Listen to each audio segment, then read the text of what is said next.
The Assistant Public Defender on behalf of Miss Julie Valpachon. That's right. All right. Right away, this hearing starts like a routine courtroom check-in, calm voices, simple appearances, just another case moving through the docket. But don't let that slow opening fool you. This is the kind of courtroom moment where everything looks procedural on the surface, while underneath, the judge is already watching for one thing: compliance. Miss Julie Von Patchen is here with a public defender, and at first, the focus seems to be on resolving the case, maybe even avoiding bigger consequences. But in court, we're close to a resolution only works when the person asking for mercy has also been following the rules. And that is where this hearing begins to tilt. Because Judge Simpson is not just listening to what the defense says, he is comparing it against the record. Mistesting, a positive drug screen, excuses, hospital paperwork, and confusion about what happened when. This is where a simple status hearing can turn into a credibility disaster. Please take it. Attorney Morgan Barroso on behalf of the people. Valpachon. Thank you, Judge. I have spoken to Ms. Barroso and to Ms. Valpachon about this matter. We are close to a resolution. The people have made a reasonable offer. Have made a reasonable offer. The issue, if there's an MDOP, it's going to be requiring something to be paid off that may have already been paid off. So I need to get a receipt from Ms. Valpachon before we're prepared to resolve it. Before we're prepared to resolve it. So I'm asking for a short, either 1, 2, or 3 week adjournment, whatever fits the court schedule best, to get that receipt and turn it over to Ms. Barroso to see if that will help to resolve the matter. Okay, that's fine. Hey, but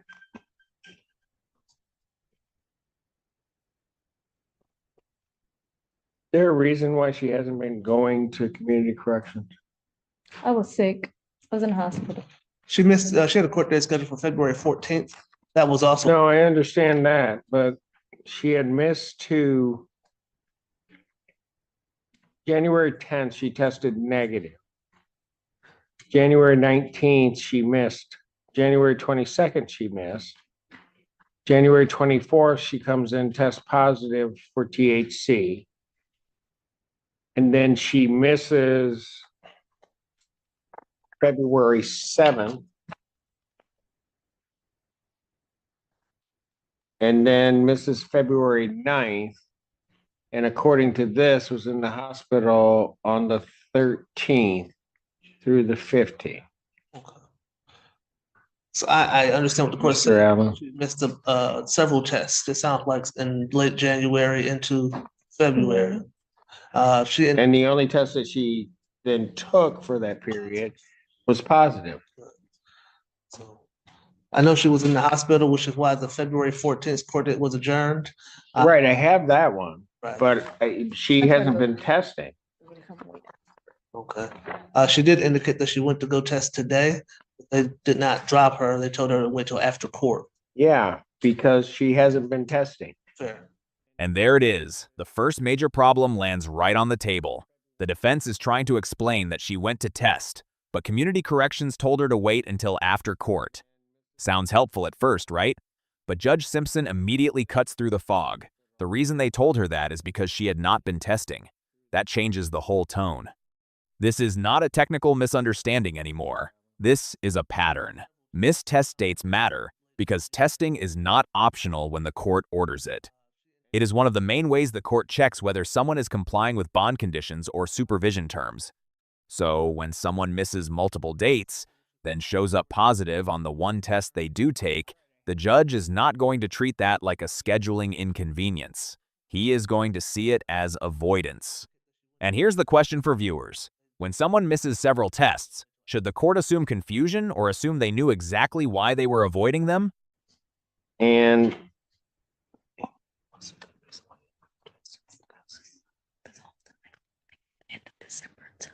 I just found I had pneumonia. And I was sick, like I just haven't been. Whatever.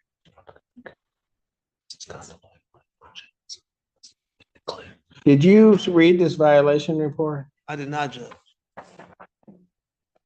Because I don't know what's going on with this individual, but the very first conversation, there's a call made to the phone, and it looks like some games are being played with community corrections. Okay. And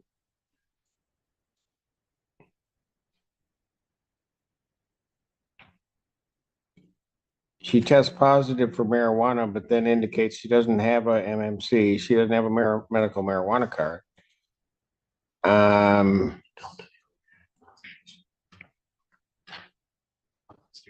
And that she was at a party and had 2 marijuana laced cookies. So on. And they keep telephoning her, said she was unable to take the test on 119, having to pick up her kids.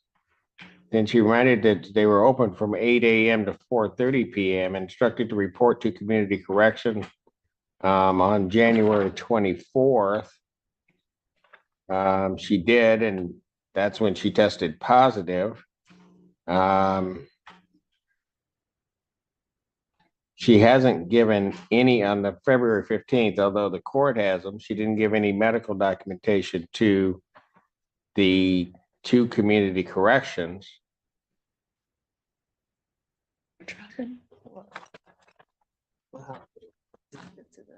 He said you didn't give it to the court. You must have given it to Ms. Gaines. Oh. Yes, my understanding is she was working with Ms. Gaines. I guess that must be how the court ultimately received. Pardon? You said that the court had not received the hospitalization. I have it. I have the hospital. That's fine with me. This is an important distinction, and Judge Simpson is making it very clear. The hospital documentation may explain one specific missed court date, but it does not erase everything that happened before it. That is the legal pressure point here. A lot of people in court try to bring one valid excuse and hope it covers the entire timeline, but judges look at dates. They look at sequence. They look at whether the explanation matches the violation report. Here, the hospitalization may cover February 13th through the 15th, but the judge is concerned about missed tests in January, the positive THC result, and the lack of cooperation with community corrections. So the defense gets some credit for providing hospital proof, but that proof does not magically repair the earlier gaps. This is why Judge Simpson's tone shifts. He is not dismissing her medical issue. He is saying the medical issue is not the whole story, and the rest of the story looks bad. It's the stuff before this that is very concerning, because she does her first test, she's negative. Then she just doesn't seem to do testing, as though she's not taking what the court says very serious. I'll continue to go test. And then she's talking about, then there's this whole issue with the phone back at the beginning of January about the appointment.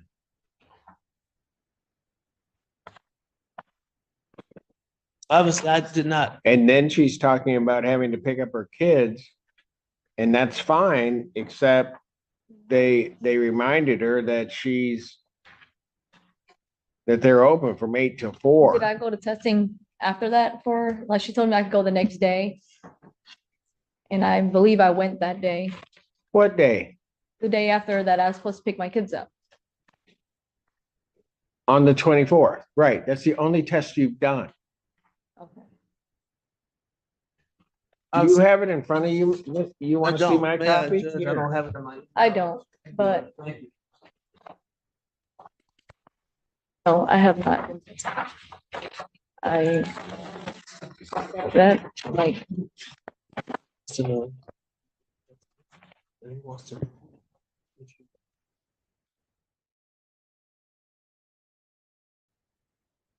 That's on 110. When she reported to community corrections required the intake. Yes, with the marijuana laced cookies, it appears, Your Honor. That approach. Yeah. So she had the marijuana cookies It on which day? looks like in the report, she said on 110. That was after she was arrested. I guess so, Judge. But she just told me it was before she was arrested. So which one is it? before. Now the judge catches the contradiction in real time, and this is where the hearing starts getting dangerous for the defendant. The marijuana cookie explanation is already strange enough, but now the timeline is wobbling. Was it before the arrest? Was it after the arrest? Was it connected to the positive test? The judge is not asking because he is curious about cookies. He is asking because credibility is collapsing. In court, a messy explanation can be worse than no explanation because every new detail gives the judge something to test against the record. And when the answer keeps changing, the judge starts thinking, this is not confusion, this is story building. That is why the phrase, "so which one is it?" hits hard. It is not just a question, it is a warning. Judge Simpson is basically saying, pick a version, because the record is already exposing the problem. I don't remember. She doesn't recall, Judge. What? She doesn't know the date. Obviously, Judge. I don't know when she was arrested. She believes it was So right. tell me about the phone. Because see, I have a feeling you're playing games with. I don't know anything about no phone. I don't remember. I don't know nothing about no phone. The judge says that the report is we're not returning, we're not making phone calls, it's not the right phone number for you to reach you to do the testing. Well, no, that beginning part of the report Yes, sir. where they tried to call and they said they were trying to return it to the owner and they said it was actually her on the phone. You understand what Judge Oh, said? yeah, when I lost my phone and, That's what he's asking you about. yeah. I had lost my phone and I was getting it back from the person. That's what he's asking you And about. they said that person said somebody called me or something like that, and So Judge is asking you about the phone. When did you lose your phone? How did you get your phone back? He wants an explanation for when. I don't remember the exact dates, but whatever it is, I accept full responsibility, No, whatever. Oh, I don't know you want to do that because that'll make my job a whole Remember lot easier. when I lost it. Well, how'd you get it back? That's what he wants to know. I called my phone and I met up with the girl to give my phone back Okay, where? at the gas station. Okay, how'd she get it? I left it there. At the gas station. What gas station? He wants them details. The Citgo gas station right here outside of Hogback, whatever it's called right here. Okay. So my understanding from what she's telling me, Judge, is that she left her phone at the gas station, the Citgo. This was before the delayed marijuana cookies. That's my. Oh, okay. Correct? This is after the cookies. I ate the cookies before I was arrested. A couple days before that, I got arrested on the 31st. Ma'am. This moment is awkward, and it gets worse because the defendant is trying to explain timing while the judge is already doing the math. She says the cookies were before she was arrested, a couple days before the 31st. But earlier, the report and discussion suggested other timing around January 10th and the later positive test. That creates a huge credibility gap. Drug testing timelines matter because THC does not become convincing just because someone says laced cookies. The judge is weighing whether the explanation fits the negative test, the later positive test, and the missed testing dates. And when the timeline does not fit cleanly, the judge does not have to accept it. Viewers, what would you believe here? A confusing cookie explanation or the judge's suspicion that the missed tests tell the real story? Because in this courtroom, Judge Simpson is not buying the version that requires everyone to ignore the calendar.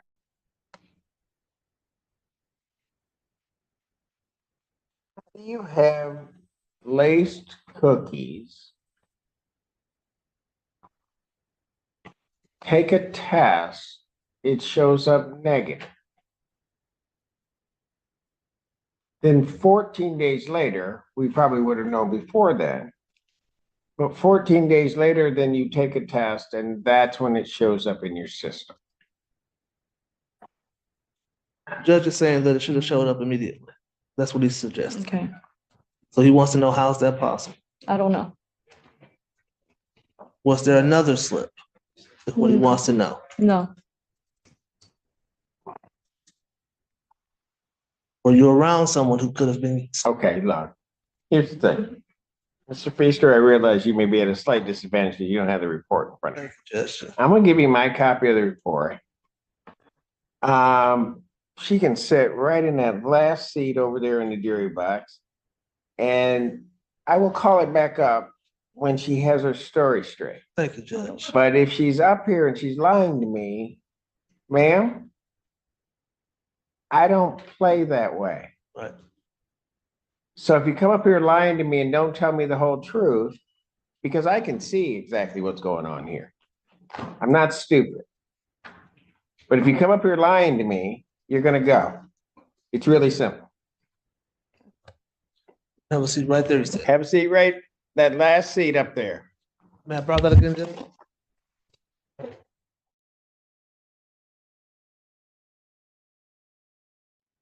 Court calls the case of the people versus Cody Jolly.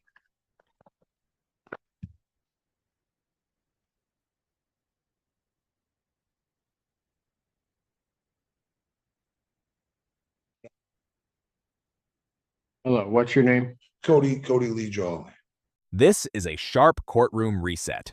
Judge Simpson does something very telling. He pauses Julie's matter, gives the lawyer time to review the violation report, and moves on to another case. That is not random. That is courtroom management. When a judge senses that the defendant and attorney are not fully prepared, or worse, that the defendant may be giving unreliable answers, the judge can step away from the chaos and let counsel get the facts straight. But notice the warning before the reset. If she comes back lying, she is going to jail. That is not theatrical language. That is a direct consequence tied to credibility and bond compliance.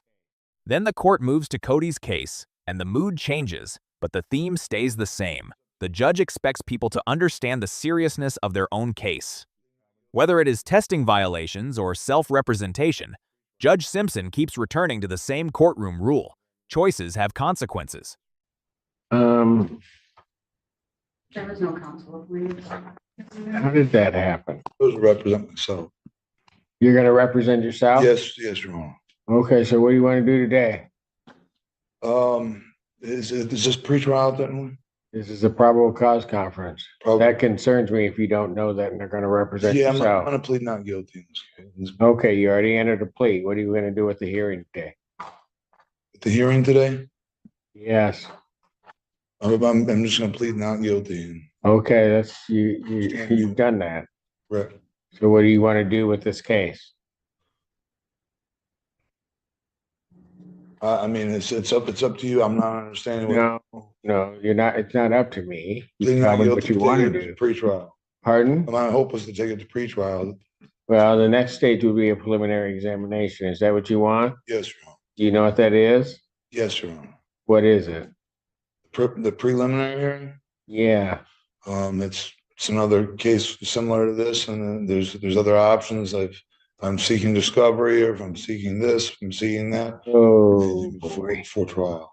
For trial, right? Is there a reason you don't want to be represented by an attorney? Yes, Your Because I Honor. see this thing I've getting represented- south real fast. I've represented myself before, and I prefer to, Your Honor.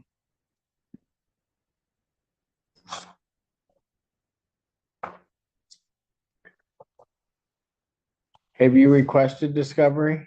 I have not. Why not? You're here at probable cause conference. Why haven't you requested discovery? The for me, there was no issue, there was no conflict, there's no case. There's no case whatsoever You requested discovery. You know what discovery Can I is? request? Do you know what it? discovery is? Yes, Your Honor. What is it? All the evidence in the case. Okay, have you Both- requested that from the people? I have not. Then how do Can I you request know it now? there's nothing there? Can I request it now? Now we are in a completely different case, but Judge Simpson is dealing with the same kind of courtroom problem. Someone making big claims without doing the basic work. Cody wants to represent himself and says there is no case whatsoever, but then admits he has not requested discovery. That is a major issue. Discovery is the evidence the prosecution has: reports, statements, recordings, documents, anything that helps define what the case actually is. So when someone says there is no case but has not even reviewed the evidence, the judge is going to push back hard, and legally, the judge has to be careful here. A defendant has a constitutional right to represent himself, but the court also has to make sure he understands the danger of doing that. Judge Simpson is not giving legal advice. He is exposing the practical problem. You cannot fight evidence you have not even asked to see. You're gonna have to do it in your own way to request it. Do you I want mean, it by- I can't help you through this process. Would you like wanna it by mail? represent yourself, I'd like to represent myself. Your Honor. then you're gonna have to request discovery. Do you want me to request discovery? I don't care what you do. I'm just telling you, if you're gonna represent yourself, Yes, Your Honor. you're gonna need to request discovery. You haven't even requested discovery. I currently I am right now. If you'd rather me do it by mail, I can do it by. Well, there's a way in which you do it. I understand. You got to file it to the circuit, or to the circuit court, to the prosecutor, for Pete's sakes. and also to No, Yes. that is not how it happens. In front of you then, is the other. No, Okay, how does that happen then? Sure. Then, I'm not here to help you. I understand. I'm here to set the filed- case. I filed for case of study. Okay, so here's what we're gonna do. People have their witnesses available on the 12th? We could try, Your Honor. Well, you can at least start it. Yes. Okay, that's what we'll do. Your Honor. He was made aware of his constitutional right to an attorney and he's officially He ready. was made aware of that before, Just making sure that it's on. and he wishes to proceed forth. Is that correct, sir? Yes, Your Honor. You understand the dangers in representing yourself. I do understand. Did you want counsel to help you? No, I do not. Not this time.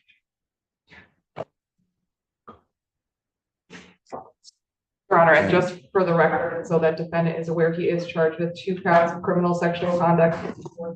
That is a high court misdemeanor, punishable by up to 2 years and or $500. You understand that, sir, Yes. right? You know what I'm gonna do? Let's not send it for prelim. Do you know how to, you don't even know how to go about getting the discovery on this case, Yes, I do you? do. Do you want to talk to somebody about how to try to get your discovery on it? This is Judge Simpson walking a very fine line. He is not trying to force Cody to take an attorney, but he is clearly trying to prevent a courtroom disaster. The charge being discussed is serious, and the defendant still seems unsure about basic procedure.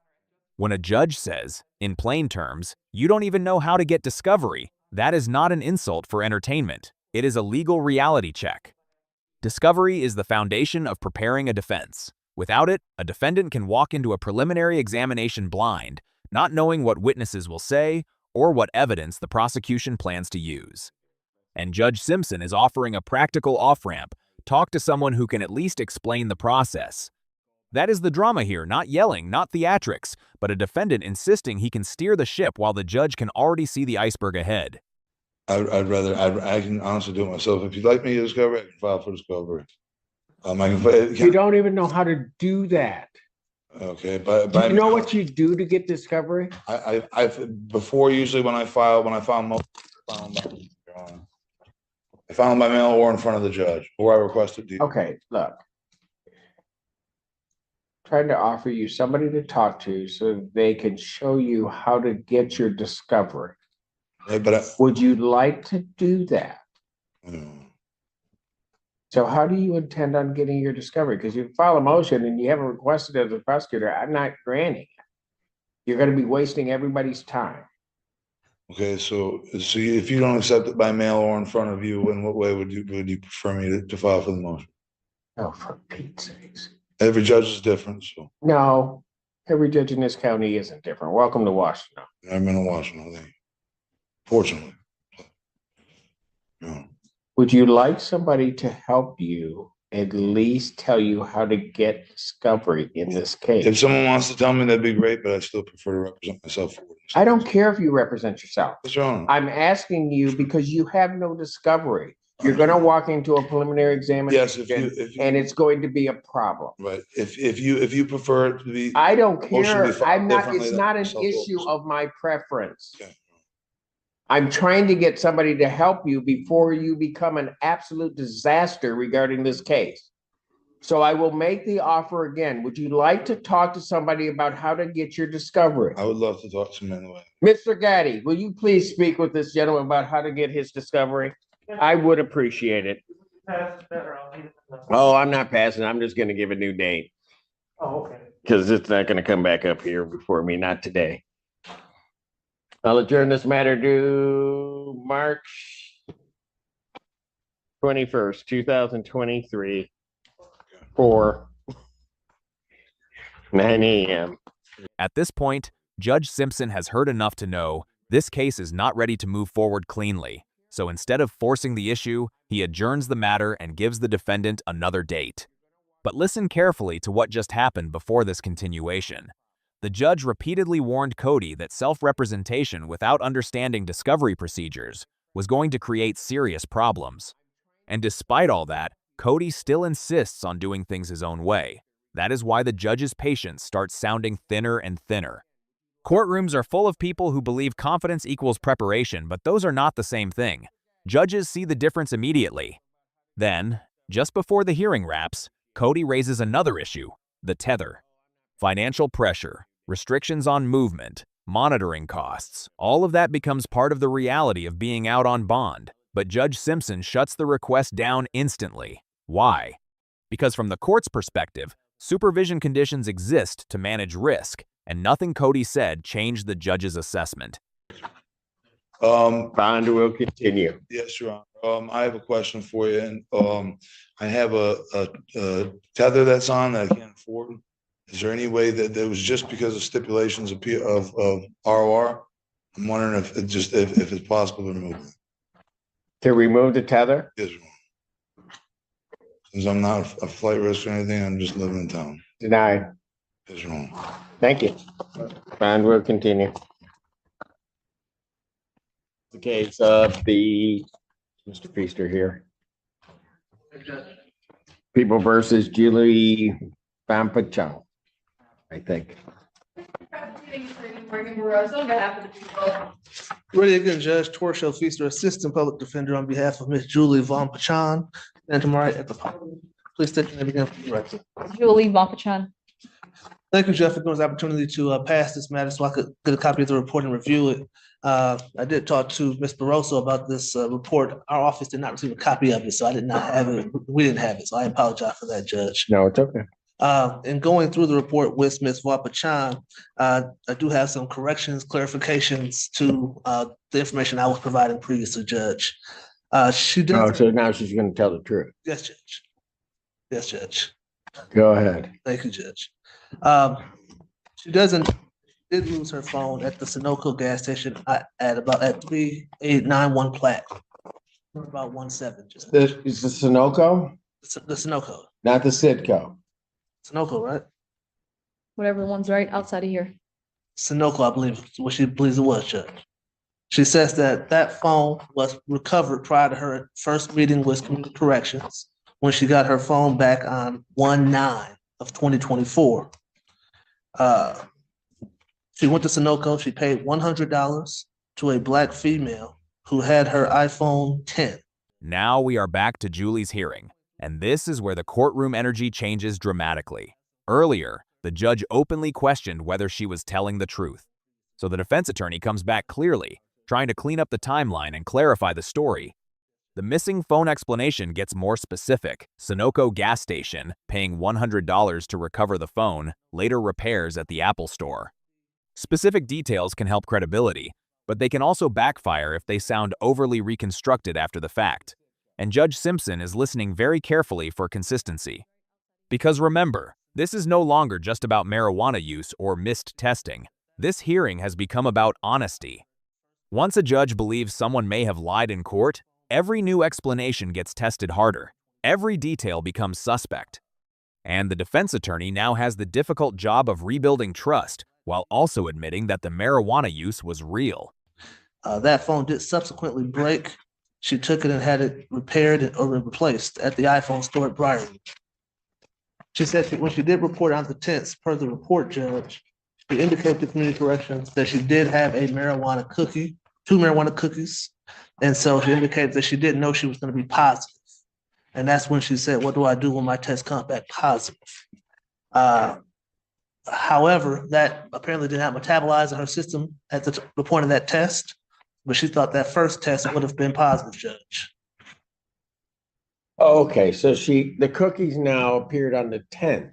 Yes, Judge. It happened the day before her reporting, Judge. So I guess that would have been the 9th, reported on the 10th. Go ahead. Okay. She indicated since that time, she has in fact been using marijuana, and that is why she has failed to make her testing dates, Judge.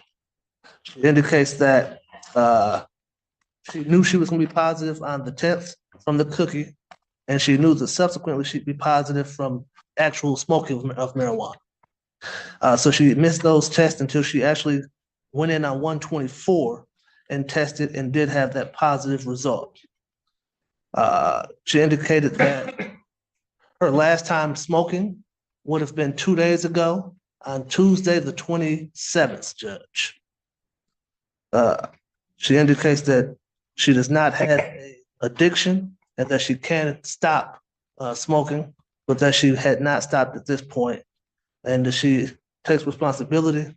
She apologizes. She sees how serious this is, and she wants Hold on a moment. I need to go back to the 9th. Okay. He had the cookie when? It would have been the day, either the 8th or the 9th. The party would have been, she believes it was the Friday, January the 9th, I believe that date was, she indicated, at her friend's party.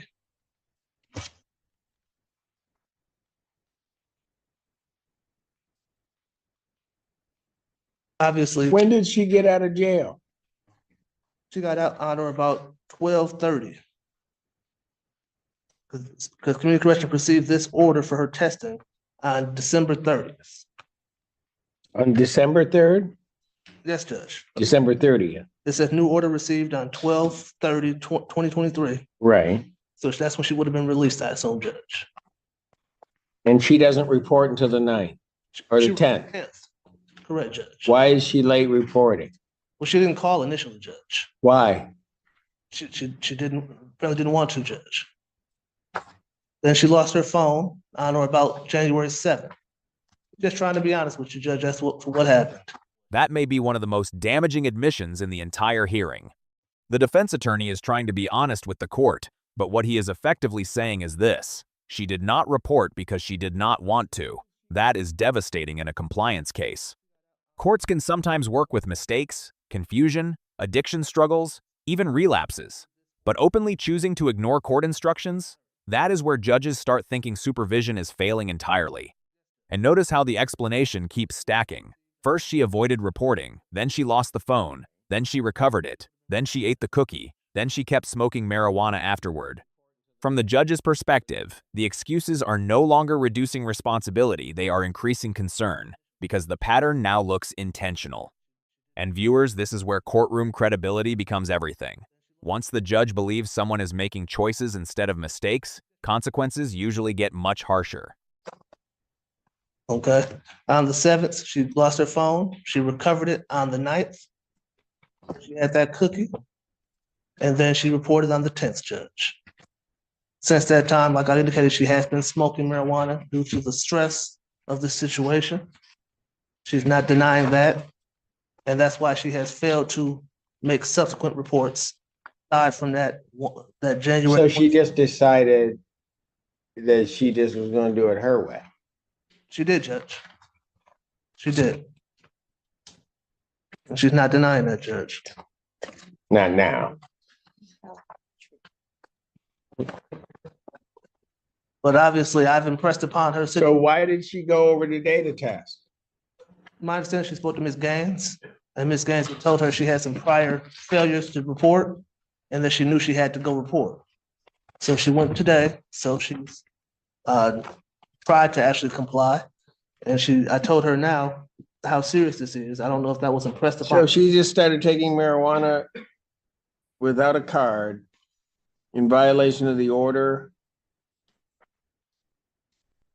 on the 8th, 9th of January. That's the cookie, right? Subsequent to that, she started smoking. So before that, what? Before that, she indicated she didn't use often. Not never, but not often. But now she's been using pretty much 3 days a week. That's that time. And she knows she's not supposed to. She does, Judge. You understand? Something that she's not denying now. She was scared, and obviously she has 2 small children. She has a full-time job. She didn't want to lose her job, didn't want to have difficulty with her children. Understands now, she just can't do it. She doesn't have a medical marijuana card. She has no excuse.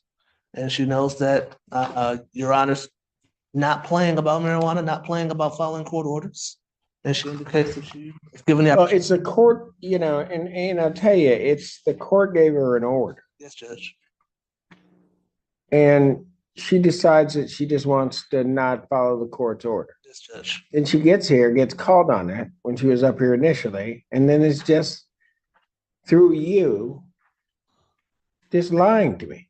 Yes, Judge. I apologize, Your Honor. You don't lie to the court, ma'am. You just don't. I'll deal with the truth. We can work that out. But if you're going to sit here and lie to me, then that's going to be a problem and you're going to pay a consequence for that. This is the emotional center of the hearing right here. Judge Simpson is making something very clear. Courts can often work through bad facts, but they struggle to work through dishonesty. That line, "I'll deal with the truth," tells you exactly how judges think during violation hearings. Positive drug tests can sometimes lead to treatment. Misreporting can sometimes lead to stricter supervision, but lying to the court destroys trust, and trust is what keeps someone out on bond.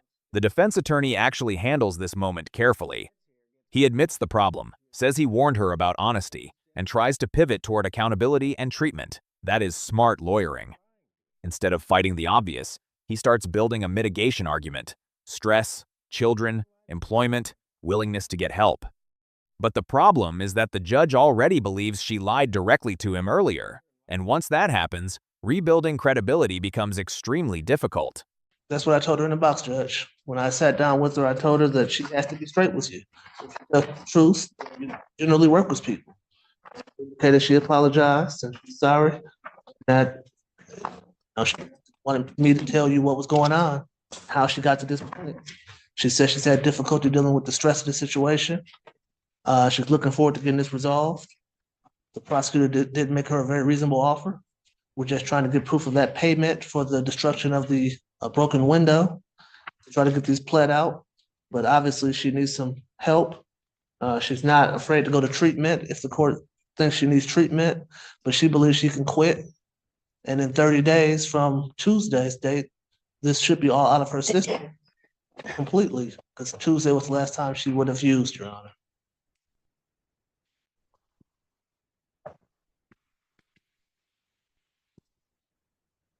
But she did, the 27th was She last. just kept doing it. Yes, Judge. That's the problem. And the problem is, had she left here today, she would just continue doing it and continue violating this court's order. Yes, Judge. And quite frankly, her promise doesn't mean anything to me. Understood. It just doesn't. Had she taken the test, say, this is why I'm doing it, failed the test, that's one thing. But she just decides that she doesn't have to take the test, takes the test, then decides she doesn't have to want to take the test, just continues using. Yes, Judge. So violating the court's order in two ways: first by her use, and then also by not going to testing. And then, all on top of that, comes here and lies to me. Anything else you want to say? Judge Simpson just summarized the entire case against her in one sequence. According to the court, she violated the order by using marijuana, violated it again by skipping testing, then made things even worse by being dishonest during the hearing. That combination is what pushes judges toward revocation decisions. The defense tries one final salvage attempt here by emphasizing that she eventually admitted the truth and is willing to seek treatment. And to be fair, that matters. Courts generally want people to acknowledge problems instead of denying them forever, but timing matters too. Confessing only after contradictions pile up does not carry the same weight as being honest from the beginning. This is why the courtroom atmosphere feels tense now. Everyone already knows the judge's trust has been broken. The only remaining question is whether Julie is about to walk out of this courtroom or leave in custody. To her credit, she did eventually come forth and tell Your Honor the truth. She's came clean with me about what's going on and how we got in this situation. She acknowledges that she might have a problem because managing her stress, she's been unable to not use marijuana. And so she acknowledges that and is willing and ready to seek treatment, Your Honor.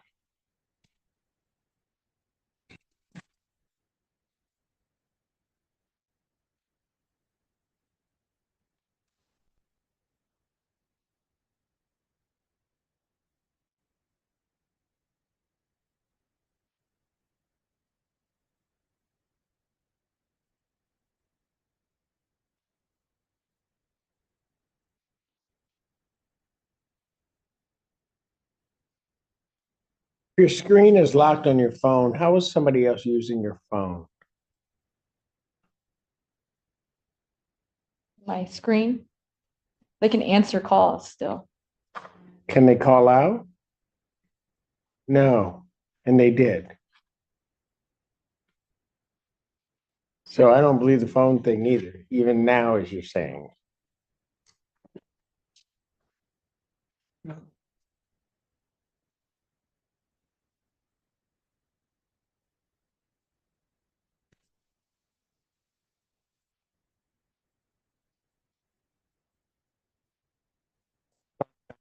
Adjourned to March 7th, next week, 2024 at 9 a.m. Young lady, you're gonna have to figure out how you want to do this. You're here on a DV charge or DV type charge. You got resisting and obstructing. You're not following the court's rules. Has her 9mm handgun been surrendered? Yes. Yes, Judge. And she indicates that the window has been paid for, that was broken in the incident. You got to follow the rules. And the most important thing is you don't lie to me. Understood, Judge. Defendant's bond is revoked pending a hearing on March 7th. Defendant's remanded. Thank you, Judge. And there is the final ruling. Judge Simpson revokes the bond and remands Julie into custody pending the next hearing. The judge makes it crystal clear why: repeated violations, continued marijuana use, failure to report for testing, and most importantly, dishonesty in court. This hearing started as a possible resolution discussion about paperwork and payments, but it spiraled into a complete collapse of credibility. The defense did manage to eventually get the truth out, and the attorney clearly tried to redirect the case toward treatment and accountability. But by that point, the judge had already concluded that promises alone were not enough. From the court's perspective, supervision only works if the defendant follows instructions and tells the truth. The major takeaway from this case is simple. Judges may tolerate mistakes, but they rarely tolerate deception layered on top of violations. Once trust disappears, freedom can disappear with it. If you found this case as shocking as we did, make sure to hit that like button, share your thoughts in the comments, and don't forget to subscribe for more jaw-dropping courtroom breakdowns.